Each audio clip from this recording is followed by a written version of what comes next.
Hi everyone, it's Renee with Delaney Jane Cards. Welcome back to my channel. Welcome if you're new here. Today I am participating in Multiplicity Crafts 10K subscriber celebration and giveaway. I'm just showing you the products that I'm using here. That Spellbinders die is so cool, but I wanted to use it just a little bit differently instead of using the items that it came with. While I'm coloring here, I'm going to go through the rest of the housekeeping for the giveaway. So there will be a Rafflecopter a link listed in the description below. One way to enter is well, I guess it's a two-step entry. You must comment on at least one participating video before April 5th. And this is a hashtag driven hop, so you just have to click on that hashtag and it'll be below. But it is, what's that? MC10K celebration. So I'll have that linked, or I'll have that below, so you can just click on it. But you have to comment on at least one video. I know the more videos you comment on in this hop, the better chances you have of winning.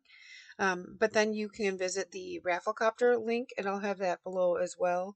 And just answer all the questions. Usually it's like this person follow this person, whatever. And then that's how you enter.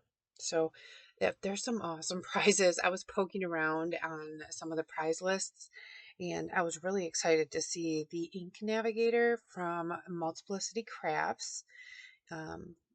It's like this tool that helps if you have dexterity issues, helps you use your ink so you don't get your hands all inky or have to, end up dropping your ink pad. It's really, really cool. There's also a prize from this calls for Confetti. It's a gift card, and I was checking out their stuff too. Super cute. Whimsy Stamps is also has a prize up there for it, and it's also a gift card. There are digital printables from Kendra's Card Challenge and a craft prize from our very own Tracy Shultz. I seen the stamps and stuff that were in that. So cute. I feel like I want to enter. Anyway, YouTube is not affiliated with this giveaway and is not responsible for the prize fulfillment. Miranda from Multiplicity Crafts will be taking care of all of that stuff, and that's who we're here to celebrate today. So far, as you see, I colored my little bread. I have never colored bread before, only toast, so that was new.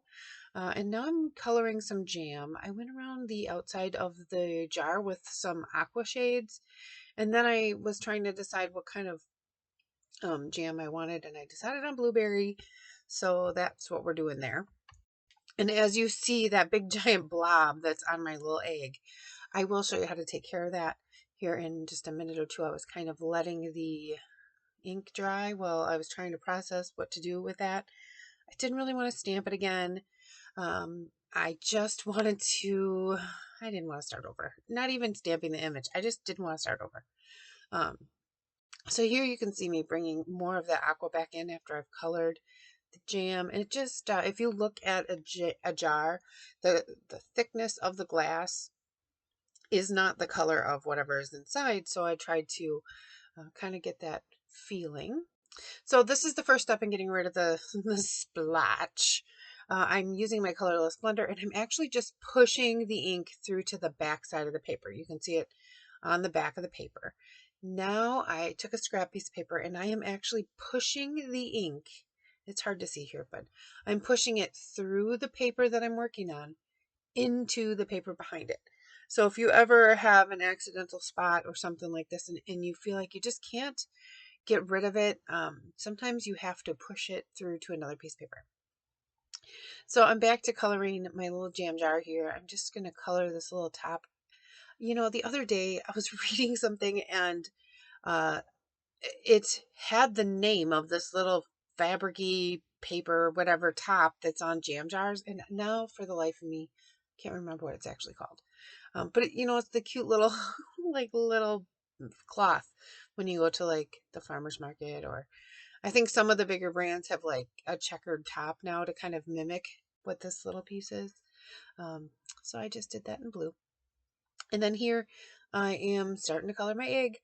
My Y38 is clearly far too dry to use, so I had to improvise, which caused me to get out all sorts of extra markers, more than I had anticipated. But the Y17 and the Y38 are very similar in color, so that was helpful. And the Y19 here, that kind of that mustardy shade, and you know, farm fresh eggs are a little bit more mustardy. So let's chat about Miranda a little bit, her 10K celebration. Now, she has had her video or her channel for a little bit now. I love watching her videos. She's always got some kind of really neat technique. She has the most soothing voice ever. I could listen to her all day long. And she's super talented and super driven. She she's a wife, a mother. She's an author, she's an artist. She just does it all. It's like ridiculously crazy. Oh, here. This piece of, I decided to make a 5x7 card, and I needed to put this through an embossing folder. I didn't need to. I wanted to. So I put it through the first time, and then when I put it through the second time, I made sure that it overlapped the pattern, but I also made sure my plates on my die cut machine didn't go all the way to the edge, so I didn't get that like really crisp hard line from the edge of the embossing folder. So it was, you know, I was able to match up my pattern, get a larger piece. This works really well with something that isn't directionally, I don't know, like directionally specific. I had originally wanted to use like this heart background. I showed it at the very beginning, but I could not get all my hearts to go in the right direction. And I wanted to do this like cute little lovey, you know, for my butter half kind of a card. So what I'm doing here is putting this little interactive slider piece together. And this is from that Spellbinders die. I just doubled everything up. I used very heavy cardstock here, but I still doubled it up because I felt like somebody's probably going to want to play with this over and over and over. It's pretty cool. And then I immediately dropped this. This is the channel for the slider. And I immediately dropped the front onto the glue that I had just put there. In the end, it all works out because I do decide to cut this out again out of green so that it matches the background. I wish I would have had the forethought to also emboss it, but I didn't. But I'm just not sure. I would have had to probably match up the pattern, and I don't know how that would have worked. So here I am putting my first bits of foam tape, and I have this very, very skinny foam tape, putting it along the very edges of 3 sides of this channel, the 2 long sides and the bottom, not the top. You'll see later that I do have to go back in and add another row of this foam tape next to it, not for like dimension wise, but to hold my little channel slider in place better. So here I'm going to go ahead and get my card started. I'm adding this green panel that's been embossed with a 3D embossing folder down to this, I guess, blue cardstock. I thought it would be really nice to use a color that would coordinate with my jam. And then I'm going to go ahead and start adhering my stuff down. Originally, I was going to put this to my butter half part on the slider itself. But the way the slider works, it wouldn't have slid up all the way for me to have pointed to everything. So I decided to put it at the top. I will tell you that my 7-year-old thinks that this is the funniest card he has ever seen. All night he was laughing and joking about how you're totally my jam. You're the best thing since sliced bread. He just thought it was the funniest thing ever. So here I am just placing my little, I guess they're icons at this point. They're just adorable. Honeybee does a really good job with their illustrations. I did grab this on their clearance section. The die from Spellbinders also came from their clearance section. So I highly recommend checking that out. Remember, stamps and dies, they don't expire. Just, they don't. They're always so fun to go back and have new ideas. Now here I'm just placing in a second row of that foam tape just right next to it. It just made the channel a little bit more snug for my slider.